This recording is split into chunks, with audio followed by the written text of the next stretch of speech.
আজকে হনুমান জয়ন্তী অর্থাৎ হনুমানজির জন্মদিন, সেই জন্য কালকেই দশকর্মার দোকান থেকে সব কিছু কিনে রেখেছিলাম পুজো দেওয়ার জন্য। তো নিয়ে এগুলো জোগাড় করতে বসে গেছি। সব কিছু কিনেছি, নারকেল, ধূপকাঠি, এগুলো সব হচ্ছে হনুমানজির কাছে দেব। তার একটা পতাকা কিনেছি, সেই পতাকাটা ওখানটায় পুজো দিয়ে সেটা ঘরে রাখবো। আর এখানে হচ্ছে এটা হচ্ছে অশ্বত্থ গাছের পাতা, এর মধ্যে শ্রীরাম লিখে হনুমানজির পায়ে নিবেদন করতে হবে। এগুলো আমি লিখে নিয়ে যাচ্ছি বাড়ির থেকেই। আর এগুলো দেখো চাপা দেওয়া রয়েছে, কারণ পাখা চলছিল, সব কিছু উড়ে যাবে বলে সেই জন্য চাপা দেওয়া। এদিকে আমার সব কিছু ডালা সাজানো হয়ে গেছে। এবার আমরা পুজো দিতে যাব মন্দিরে।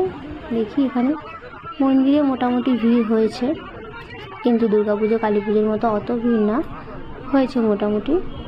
তো এখানে পুজো দিতে এসেছি, মালাতে পুরো ভর্তি হয়ে গেছে। আমরাও দিয়েছি 108টা জবার মালা।